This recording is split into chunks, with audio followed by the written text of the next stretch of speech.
Eu sou Mário Persona e essas são as respostas que eu dei aos que me perguntaram sobre a Bíblia. Você escreveu dizendo que não concorda que Abraão tenha mentido quando desceu ao Egito, e nem que ele tenha ido para lá de vontade própria. E para tentar sua teoria, você enviou um longo texto saindo em defesa de Abraão e dizendo que se ele não fosse homem íntegro, não teria sido abençoado por Deus. Será que você acha que Deus abençoa e salva pessoas justas e boas, íntegras? Se for assim, eu sugiro voltar aos rudimentos do Evangelho da Graça. Porque a verdade é que Deus justifica o ímpio, não o bom. Este fundamento da doutrina cristã você encontra lendo o capítulo 4 de Romanos. Leia o capítulo 4 de Romanos. Para entender o modo errado de Abraão agir, é preciso entender que todo ser humano é falho. Inclusive eu, inclusive você, Abraão, Elias. Elias era homem sujeito às mesmas paixões que nós, fala Tiago 5,17. Paulo também andou na contramão da instrução do Espírito Santo, quando foi a Jerusalém. E ainda tentou agradar os judeus, e acabou preso, e apanhou, quase morreu lá. Deu tudo errado para Paulo. Ele sofreu muitas coisas que ele não precisaria sofrer se tivesse atendido ao que o Espírito Santo disse por intermédio do profeta Ágabo, para que não fosse a Jerusalém. A história toda está em Atos 21, a partir do versículo 10. Leia lá para você conhecer. Ou seja, Paulo também errou, como eu erro, como você erra, como Elias errava, como muitos, como Abraão errou. Existe, tanto nos meios católicos como protestantes, a falsa ideia de que alguém seja inerentemente bom. Eu nunca me esqueço da pregação de um obreiro batista que contou uma longa história que só podia ser fábula inventada, fábula de velhas caducas, como a Bíblia fala. Ele contou uma história longa para justificar a salvação do malfeitor na cruz, que ele chamava de bom ladrão, como muita gente chama de bom ladrão. Segundo ele, teria sido o tal de bom ladrão quem protegeu José e Maria e o menino Jesus na sua fuga para o Egito.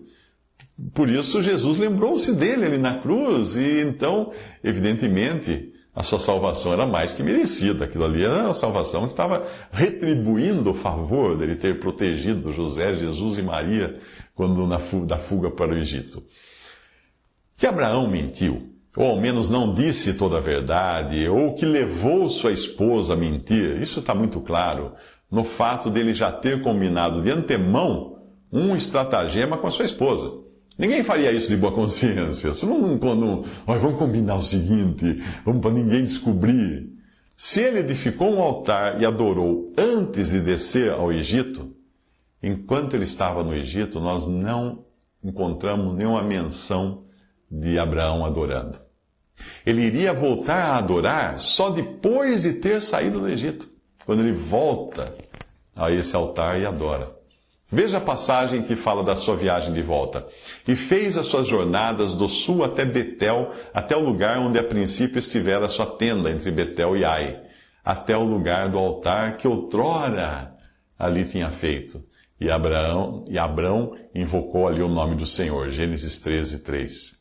Descer ao Egito foi falta de fé, porque o Senhor prometeu que ia sustentá-lo.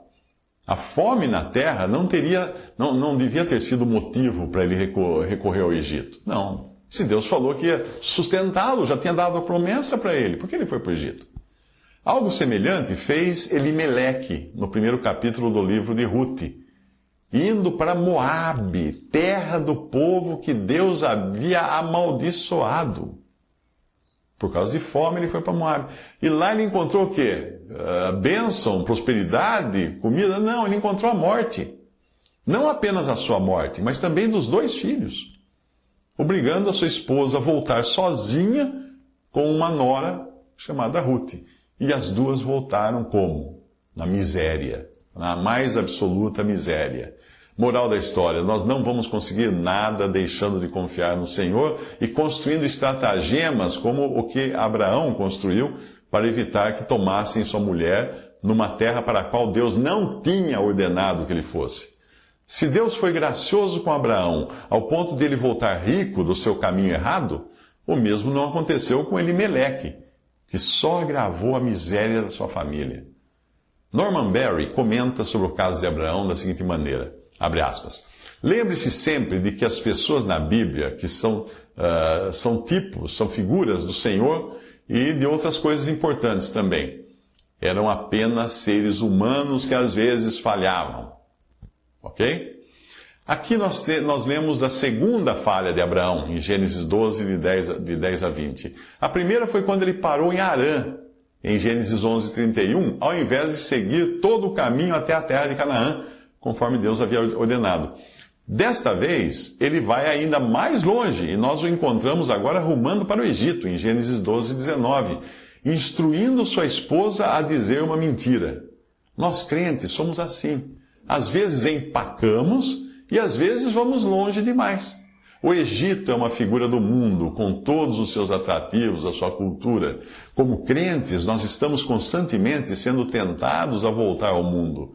Abraão perdeu tempo ali e sofreu, e em certos aspectos, as consequências que ele sofreu foram para o resto da sua vida por ter falhado naquele sentido.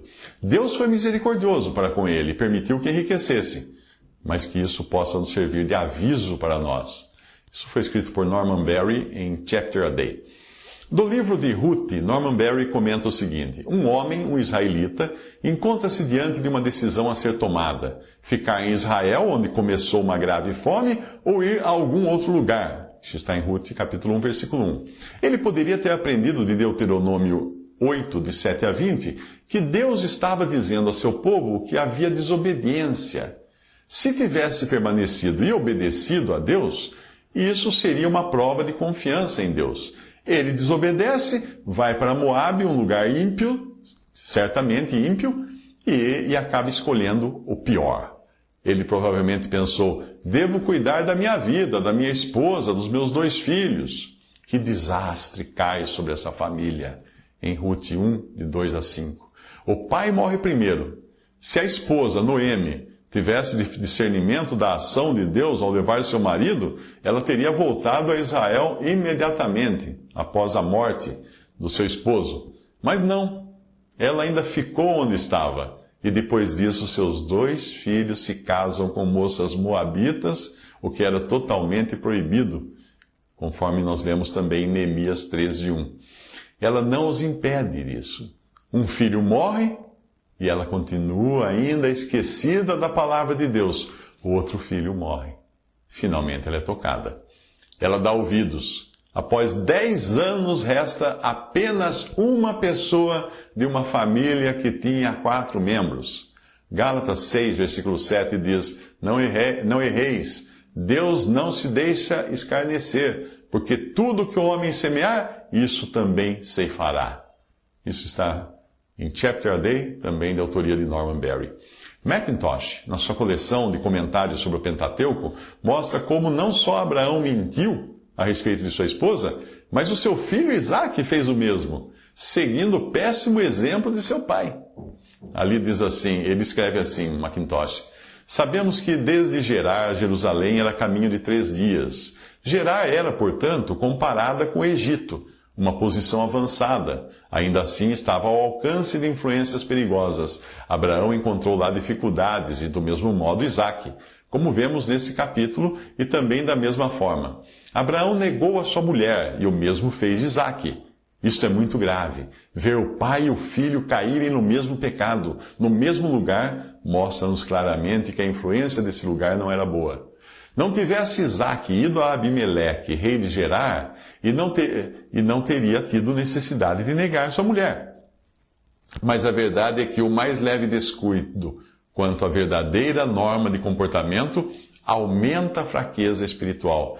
Foi quando Pedro se aquecia à fogueira do sumo sacerdote que ele negou o seu mestre. E é evidente que Isaque não se sentia feliz em Gerar. É verdade que o Senhor diz-lhe: peregrina nesta terra.